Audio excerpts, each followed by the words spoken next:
Hello everybody, welcome back to Read and Reread. I am Angelia, and today I want to talk about exciting things. I want to talk about new releases coming out in 2026. Is it a little bit early? No, I don't think so, because I love to look ahead and plan, and I'm planning reading projects and buddy reads, and why not also look at the new releases. If you hear some funny noises, that's Wilkie playing with a Rolly toy over here. So I got this idea because I found out through a couple of news releases about a couple of very exciting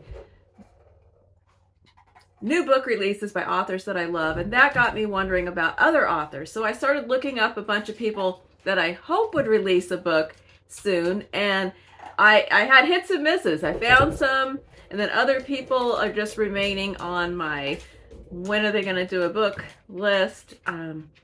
And I'm looking at you still, Sarah Waters and Sarah Whitman and Donna Tartt. What are you doing? But I did find a bunch of really good ones coming out, and I wanted to share them with you. And I'm not necessarily going to pre-buy or pre-order or buy all these books. Some of them I'll probably get from the library, or some of them, these are just the ones I feel most strongly about will be good bets, and some of them are definitely auto-buy authors for me. And of course, this list is by no means complete. I'm sure there are a ton of things I didn't find or that haven't even yet been announced. So this is just a preview. This is a very early look into 2026, and also it cuts off at about in the middle of summer. And sometimes they shift release dates. So this is, those are all my disclaimers. I did the best I could. I did a little research. It's accurate as far as I know, but maybe it isn't. There you go. So just get pumped up with me and see what you think about these new releases. And if you know about other ones that I have not discovered that you think we all should know about, please drop them down in the comments. So let me know if you also plan to read some of these books that are on our horizon. And I took notes. This chair didn't used to do this. It's an old chair in an old house on an old floor, and all of a sudden it's not even. Okay, I'm easily distracted. The first one, there's kind of a situation. I read Glyph last summer by Ali Smith, G-L-I-F-F, Glyph. I love this book. It's one of my favorite books this year, and she has a companion novel also called Glyph, but spelled G-L-Y-P-H, coming up in 2026. Now here's the thing. The toy just bumped into my foot. The UK release is January 29th, and the US release is May 19th. I cannot wait until May 19th for this book, when I know that it is out in the world and people are going to start talking about it on BookTube and other places. I cannot abide. I have to have it sooner. So I will be ordering the UK copy. And then there's the aesthetic problem. So that's not the problem. That's a good thing. The aesthetic problem is I have the US version of the first one with the horse cover, and the companion one matches in the US edition, and the UK edition looks completely different. So my copies aren't going to match. And that just gives me this little bit of ennui. But I think that my desire to read the book outweighs my desire for the copies to match. So I think that's my plan, is to go ahead and get it, order it from Blackwell so I can read it sooner. It's a dystopian novel about a pair of siblings who are trying to survive in a increasingly authoritarian society, and they get separated. And so this companion novel is described as a story that was hiding within the original story. I don't know what that means, but there's a lot of pieces of fables and things in the first story, so I don't know if it's building on one of those. There's a horse on the cover again in the US edition, but I don't care. I don't know, and I don't care what it's about, because that was my first Ali Smith book and I loved it. Okay, I had to leave and come back as Wilkie managed to wedge the toy tightly between two bookcases. The next exciting new release, we jump up to March, and this is one I shared with my friends Melinda and Becca the other day, because we are reading Love Medicine together, and I stumbled upon the fact that Louise Erdrich has a story collection coming out in March. These are stories that were previously published, and it's a collection of those. It's called Python's Kiss. I'll put the images out. I'll put a picture of the cover up here. And it's described as short stories written over the past 2 decades. Now, I know that, I don't know what the date of her story collection, The Red Convertible, is, if these are all stories written since that time or when did that one come out. So I don't have that one either. So I don't have any of these stories. So I'm not at risk of buying it and then I already have them. So I'm very curious about what is in there and if they are stories that intersect or relate to different novels, because she does do that sometimes. Some of her chapters have been released as short stories. So that's very interesting. And I'm on this Louise Erdrich kick right now. It got stimulated. I've been reading her recent novels, and then going back and reading Love Medicine has sparked a desire in me to read the whole Love Medicine cycle. And I have read the first 3 before, and then out of the rest, I might have read something else in the rest sort of separately, but I would like to go through that cycle in order and do kind of a little, just on no particular time frame, but just kind of work my way through those to read or reread each of them. Okay, let's move forward. This will be exciting to all of the Tana French fans. There is a 3rd book in the, now I guess it's a series, featuring the detective Cal Hooper, who retired from Chicago and moved to a rural town in Ireland. And this book is called The Keeper. And in this one, there's a murder, there's a dead young woman, and I thought he just busted through the gate, but it was Stephen letting him out. The dog distractions. So anyway, there's a murder, and Cal, of course, is going to have to solve it. You know, all these kind of books and movies where there's a little town, and then there's just a string of murders and subterfuge and cover-ups and nasty people. It makes me wonder about the wisdom of moving to the peaceful rural village, because Cal's quiet retirement isn't really panning out that way. All right, then now we're jumping up into May, and there are a ton of things in May and June. In May 8th, automatic, definite, auto buy, Elizabeth Strout. And this is a standalone. This is a new book, a new novel, and there is no connection. Well, we'll see. Maybe there's a connection. But it's a standalone that is in a different people world than the Olive books or the Lucy Barton books. And it is called The Things We Never Say. I am going to do a little quibble that she picks some really vague titles. I don't always love the titles that she picks. So The Things We Never Say kind of sounds like the last one, which was Tell Me Everything, I think. But anyway, The Things We Never Say. Okay, so here's a little synopsis that I was able to glean. Artie, it's about a man named Artie who is a teacher in Massachusetts. He's been married for 30 years, and he lives in, I guess, a small town in Massachusetts, and he discovers some kind of secret about himself or his past, or I don't know exactly what. He finds something out that changes the way he sees everything and brings everything into question. And that's all I know, and I don't need to know anymore because I'm there. The next one I'm really curious about, and it is a new novel by Kayla Ray Whitaker. She previously wrote the novel The Animators, which I read in 2024. And it was really good. Love this book. It was recommended by Priscilla from Evening Reader. She mentioned it a whole bunch of times in videos, and then I finally read it, and I loved it. And it was her only book, and so I'm really excited that she has a new book, which I also found out is coming from Priscilla in one of her videos recently. So it is Cause for Celebration, and this book is called Returns and Exchanges, coming out on May 19th, and it is described as a tragicomedy and a family saga about a family in 1980s Kentucky. I gotta love an 80s setting. And they have a chain of discount department stores, and it's their rise and fall, I guess, in life and business. And I don't know anything more about it, but I really loved her style and her characters in that other book. So I am keen to read this one as well. At the end of May is something, okay, I gotta quit saying exciting. I wouldn't be talking about it if I wasn't excited. And so let's retire that word. I am pleased to announce that on May 26th, there will be a new release in translation of Claudia Piñeiro. I think it's her most recent novel, Cathedrals. Been kind of waiting for the English translation to come out. There's now a scheduled date for the release of the translation, translated to English by Frances Riddle, who is I think our favorite translator of Claudia Piñeiro in our Pineiro project group. That we got together originally to read the books that had so far been translated into English, and then we branched out into some other reading.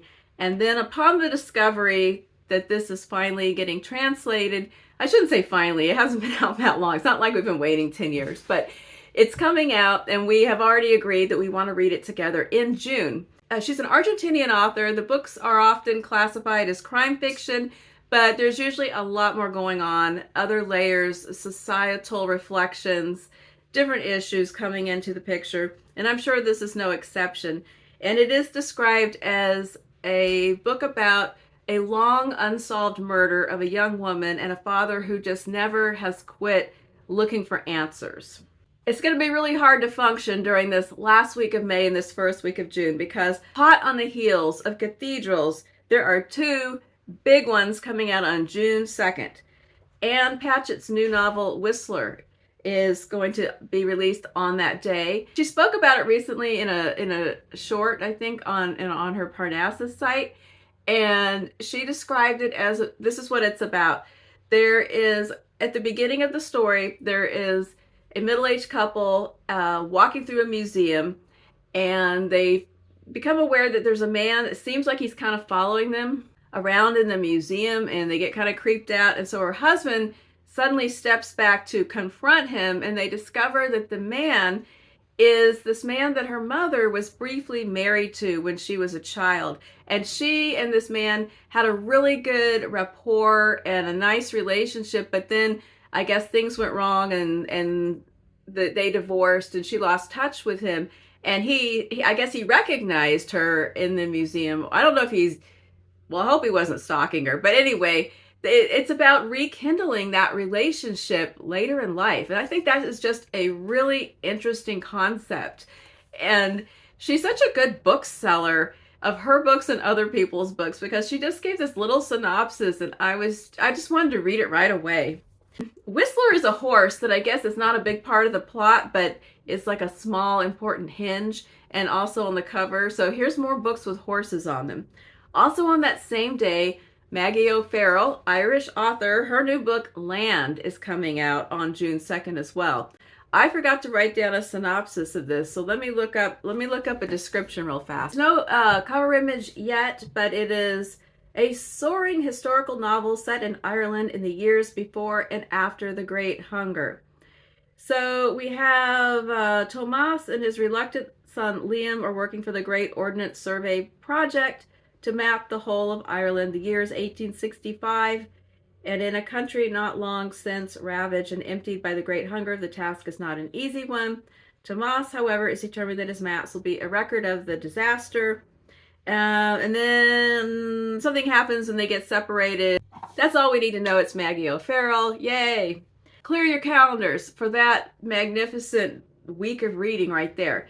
Then, moving forward a little bit into the summer, June 16th, if you are a Jess Kidd fan, the second book in her Nora Breen Investigate series is coming.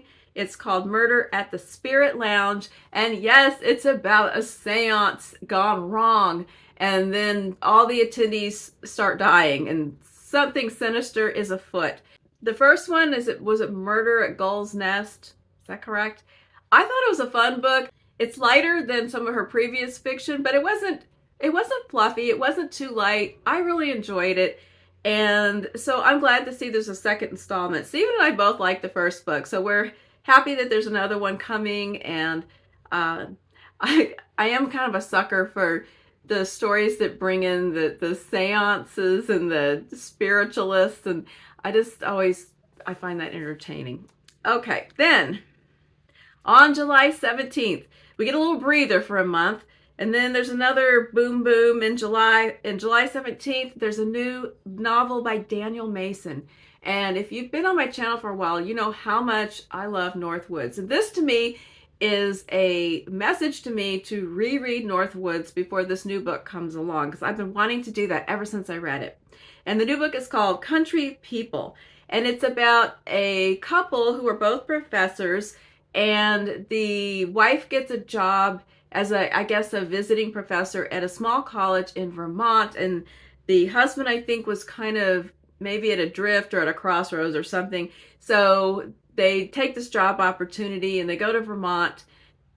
And then he stumbles into some local lore or a local mystery. I don't know what all. But once again, whatever it is, I don't care, because I loved Northwoods so much. Now, the thing about Daniel Mason that's interesting is I love that book. And then I went back and read a collection of short stories, and they were kind of hit and miss. It was one of those short story collections where I really loved a couple books and a couple others were sort of eh. And so I didn't get the full Northwoods immersion experience in the stories. And I don't really know much about his backlist of novels. So if you've ever read an older Daniel Mason novel that you really loved, shout out something in the comments, because I'm curious about that. But when I've seen their descriptions, none of them really jumps out at me like Northwoods did. And like this one sounds really interesting to me too. So you can just let me know. And then also the next week after that, on July 21st, we have the third installment in the Harlem Shuffle Trio. So if you are a Colson Whitehead fan, the first book in this trilogy was called Harlem Shuffle, and it was set in the 1970s. And it was about Ray Carney, who is a furniture store manager and someone who comes from a legacy of his father being a criminal. He still has some ties to that community, most notably Pepper, a strong man who worked for his dad, who's one of my favorite current literary characters. And then the story moved up to the 80s in the second installment. No, wait, I'm lying. No, the first book was in the 60s. The first book was in the 60s. The second book, Crook Manifesto, was in the 70s. And then the new book is in the 80s. And it is called Cool Machine. And so it is the return of Ray and his wife and children and Pepper. And I don't know who else. But he really captures these decades in New York City. The character development, the plots are great. There's heists and crimes, and then there's just some interesting explorations of social mobility in the wealthier Black community. His wife is from a wealthy family. They always think that he's not good enough for her. They don't approve of his criminal genetic pool. They don't really know, or they don't completely know, that he still dabbles in that from time to time. When the money is tight, he falls back on his connections to make ends meet and gets kind of mixed up in various nefarious opportunities. And anyway, it was a planned trio of books. And then we have, this one doesn't have a specific date mentioned yet, but I'm still really anticipatory about this book. And it is a new novel by Louise Kennedy called Stations, which is tentatively scheduled for September. I really loved her novel Trespasses, and that has now been made into a TV show that's not accessible in the US right now. It just came out in the UK. And then she had a short story collection called The End of the World is a Cul-de-sac, I think. And those were really good too. Really solid story collection. Now there's a new novel. So I am over the moon with delight that a new novel by Louise Kennedy is going to be out in the fall. And do we have a description? Let's see. Okay, I tracked it down. Louise Kennedy herself describes it as, station opens in a small town in the Irish Midlands in 1982 when teenagers Roisin and Red strike up an unlikely but ardent friendship. The book follows them to London, a journey many of us made then where they eventually take very different paths. Spanning 25 years, it's about love and loyalty and the choices we blithely make when we are young, unaware that the consequences will reverberate through our lives. So a friendship story, a multi-decade story, a Louise Kennedy story. What could go wrong? Now, I have two authors that I heard or read or somehow gleaned had books coming out that I couldn't find any specific titles or dates, but I'm hoping that it's true. One of them is Emily St. John Mandel. I saw an interview a ways back where she talked about a book she was working on that had a connection to a previous book called The Singer's Gun. So I ran out and found a secondhand copy of The Singer's Gun, and then I never heard anything else. So as soon as I hear an actual date, then I will read The Singer's Gun. So that it's somewhere out in the stratosphere. And then the other one is Deesha Philyaw, who previously wrote The Secret Lives of Church Ladies, the story collection. I've heard that she's working on a novel. Haven't seen hide nor hair of it. I thought it was a 2025 release.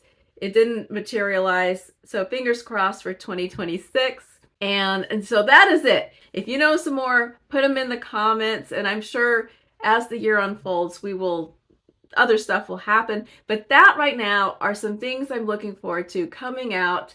And I hope that they are all wonderful. I hope right there that was like next year's top 10. So have a great day. Tell me if you plan to read some of these books. And I'll be back again on Friday for Friday Reads. It'll be a double edition because I didn't do one last week. And I'll see you then. Bye.